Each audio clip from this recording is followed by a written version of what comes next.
So hello aspirants, आज Indian forestry के अंतर्गत हम लोग सिल्वीकल्चरल सिस्टम्स को समझेंगे।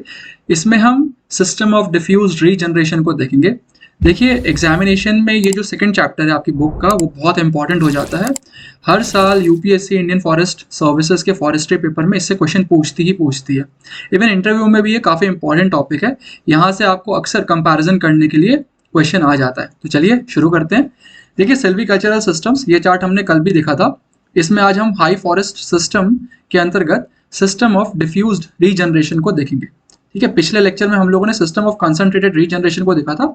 इस बार हम लोग सिस्टम ऑफ डिफ्यूज्ड रीजनरेशन को देखने जा रहे हैं। तो देखिए, जो सबसे पहला सिस्टम ऑफ डिफ्यूज्ड रीजनरेशन के अंतर्गत जो सबसे पहला सब टॉपिक है वो है सिलेक्शन सिस्टम। सिलेक्शन सिस्टम क्या होता है, जैसे आप इस डायग्राम में देख सकते हैं कि 1998 में एक रीजन के अंतर्गत पूरा फॉरेस्ट कवर था।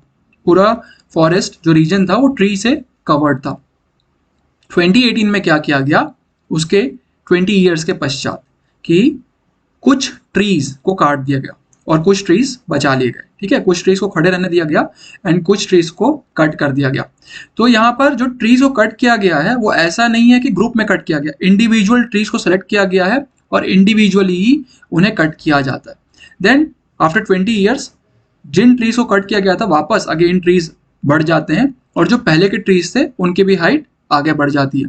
देन इन 2058 अगेन कई सारे ट्रीज को कट कर दिया जाता है और यहाँ पर भी जो कट किया जा रहा है, फेल किया जा रहा है ट्रीज को, वो इंडिविजुअल सिलेक्शन के थ्रू किया जा रहा है। So this is your selection system, यानी कि इंडिविजुअल ट्रीज को सेलेक्ट किया जाता है एंड देन उसे कट किया जाता है, ना कि ग्रुप में।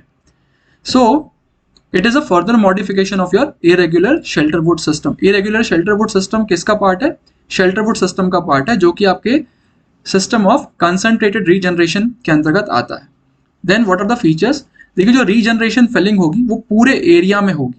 ठीक है, it is distributed over the whole area. ऐसा नहीं होगा कि किसी रीजन में कंसंट्रेटेड होगी, क्योंकि डिफ्यूज्ड रीजनरेशन हम लोग पढ़ रहे हैं, तो इसलिए पूरे रीजन में, पूरे एरिया में ये चीज रीजनरेशन फेलिंग को किया जाएगा। जो क्रॉप ऑब्टेन होगी वो इरेगुलर होगी, जबकि हम लोगों ने देखा था जो क्लियर फेलिंग सिस्टम है वहां पर इवन एज क्रॉप और रेगुलर क्रॉप आ रही थी, लेकिन यहाँ पर क्रॉप क्या होगी? Obtain is irregular. देन जो रीजनरेशन ऑपरेशन होगा वो क्रॉप के पूरे लाइफ टाइम तक किया जाएगा। ऐसा नहीं होगा कि केवल कुछ ईयर्स तक के लिए ही रीजनरेशन ऑपरेशन होगा। Regeneration operation is going to be continue for the entire life time of the crop. What is the felling pattern? देखिए, फेलिंग पैटर्न में यहाँ पर क्या चीज होती है कि जैसे मैंने पहले ही बताया था, इंडिविजुअल सिलेक्शन किया जाएगा ट्रीज का एंड देन उन्हें काटा जाएगा, फेल किया जाएगा। लेकिन जो फॉरेस्ट एरिया होते हैं उन्हें कुछ रीजन्स में डिवाइड किया जाता है और उन रीजन्स को क्या कहा जाता है? कूप्स। तो ये जो वर्ड है, टर्मिनोलॉजी है कूप्स, ये बहुत इंपॉर्टेंट है। आपको ये एग्जामिनेशन में लिखना ही पड़ेगा कि forest area is divided into number of coupes. और जो ये कूप्स होते हैं उसे कैसे डिसाइड किया जाता है कि कितने कूप्स में डिवाइड करना है? तो उसे डिसाइड करने के लिए एक फैक्टर होता है your number of years in a felling cycle, कि आखिरकार फिलिंग साइकिल में कितने ईयर्स है। जितने ईयर्स होंगे फिलिंग साइकिल में, उतने ही कूप्स में एक फॉरेस्ट एरिया को डिवाइड किया जाएगा। Felling cycle is generally for 10 to 20 years. This is the second point. Regeneration जो होता है वो जनरली नेचुरल होता है। ऐसा नहीं कि आप कोपाइसिंग के थ्रू करेंगे या फिर आर्टिफिशियल रीजनरेशन कर रहे हैं। रीजनरेशन यहाँ पर जनरली नेचुरल होता है, लेकिन कई बार आर्टिफिशियल एलिमेंट्स को भी यहाँ पर यूज किया जाता है। तो आप अपने मणिकंदन बुक में देखेंगे तो उन्होंने लिखा हुआ है कि natural regeneration mostly, but sometimes even artificial elements are also implemented. Weeding and cleaning operation, tending operation 2 to 3 years के अंतर्गत की जाती है। और जो क्रॉप्स ऑब्टेन होती है वो इरेगुलर क्रॉप, ये हमने पहले भी देख लिया था। एप्लीकेबिलिटी कंडीशंस क्या है? देखिए, स्टीप टोपोग्राफी की जरूरत होती है। अगर कहीं पर स्टीप टोपोग्राफी है तब वहां पर आप सिलेक्शन सिस्टम कर सकते हैं या यूज कर सकते हैं। कुछ ऐसे रीजन्स जो कि इनएक्सेसिबल है, जहां पर पहुंचा नहीं जा सकता, वहां पर आप सिलेक्शन सिस्टम करते हैं। देन अगर मार्केट रिक्वायरमेंट किसी एक पर्टिकुलर स्पीशीज, एक पर्टिकुलर ट्री स्पीशीज के लिए ज्यादा है, then you generally do selection system. या फिर शेड बियरर ट्रीज, जो शेड बियरिंग ट्रीज होते हैं उसके लिए हम लोग सिलेक्शन सिस्टम का इस्तेमाल करते हैं। तो इसका एग्जाम्पल है सैंटलम एल्बम। सैंटलम एल्बम या सैंडलवुड के ट्री के लिए हम लोग क्या यूज करते हैं? Selection system. एडवांटेजेस आर, देखिए, जो साइट होती है उसका पूरी तरीके से यूटिलाइजेशन हो जाता है। सॉइल मॉइस्चर का भी अच्छे से कंजर्वेशन होता है एज वेल एज वीड का जो इन्वेजन होता है उसे आप यहाँ पर रोक सकते हैं विथ योर सिलेक्शन सिस्टम। लेकिन डिसएडवांटेजेस क्या है? स्किल्स रिक्वायरमेंट काफ़ी रहती है, कॉस्टली मेथड है और फायर डैमेज भी इसमें हो सकता है या होने का चांसेस ज़्यादा रहते हैं in your selection system. The next is your group selection system. ये हम लोग सेकेंड सब टाइप पढ़ रहे हैं, ग्रुप सिलेक्शन सिस्टम। इसमें जो ट्रीज को फेल किया जाएगा, जो ट्रीज फेलिंग होगी वो इंडिविजुअल ना होकर ग्रुप में होगी। जैसे आप यहाँ पर देख सकते हैं इस पर्टिकुलर रीजन में सारे ग्रुप को काट दिया गया है, वैसे यहाँ पर ग्रुप को काट दिया गया है, इसी तरीके से यहाँ पर ग्रुप को काट दिया गया है और बाकी ट्रीज वैसे के वैसे ही हैं। So this is your group selection system, यानी कि सिलेक्शन सिस्टम तो होगा लेकिन ग्रुप में। हम लोगों ने जो पहले सिलेक्शन सिस्टम देखा था उसमें इंडिविजुअल ट्रीज को फेल किया जा रहा था, यहाँ पर ग्रुप में फेलिंग होगी।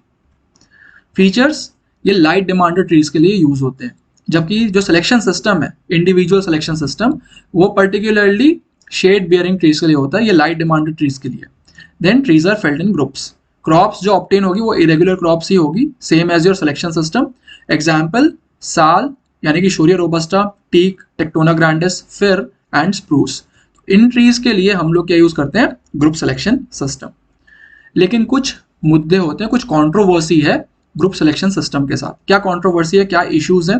जो क्वालिटी ऑफ टिम्बर आपको मिलेगी वो नॉटी होगी, ठीक है। ये नॉट होता है जो कि ट्रीज में तब आता है जब ट्रीज की ग्रोथ सही से हो नहीं पाती है, और अगर नॉट ज्यादा है किसी एक इंडिविजुअल ट्री के अंतर्गत या ट्री स्पीशीज के अंतर्गत तो उसका मार्केट यूटिलाइजेशन कैपेबिलिटी बहुत कम हो जाती है। तो आपको ये चीज ध्यान में रखनी होगी कि quality of timber is more knotty. Then supervision काफी डिफिकल्ट होता है, और जो यंग क्रॉप्स होते हैं उनमें डैमेज होने का डर होता है ड्यूरिंग फेलिंग, ओके, एंड काफी हाई स्किल्स की जरूरत होती है। So these are the various controversies, various issues with your group selection system. ये प्रीवियस ईयर क्वेश्चन है, हाल ही में 2022 में उन्होंने सिलेक्शन सिस्टम पे क्वेश्चन पूछा था। साथ ही साथ कुछ और भी सिस्टम्स पर क्वेश्चन पूछा था, सिल्वीकल्चरल सिस्टम्स। जब हम नेक्स्ट लेक्चर में देखेंगे तो उस क्वेश्चन को डील करेंगे। Then differentiate between selection system and clear felling system, again बहुत ईजी सा क्वेश्चन है। अगर आपकी कंसेप्चुअल अंडरस्टैंडिंग है तो लिखने में ज़्यादा कुछ जाता नहीं है। इंपॉर्टेंट ये हो जाता है कि आप एग्जाम्पल्स दीजिए और डायग्राम्स के थ्रू समझाइए। जितना डायग्राम्स आप यूज करेंगे फॉरेस्ट्री के पेपर में बनाएंगे उतने चांसेस होते हैं कि एग्जामिनर आपके कंटेंट को कम पढ़े और ज़्यादा से ज़्यादा नंबर आपको दे। तो चलिए नेक्स्ट लेक्चर में नेक्स्ट टॉपिक देखेंगे। Thank you.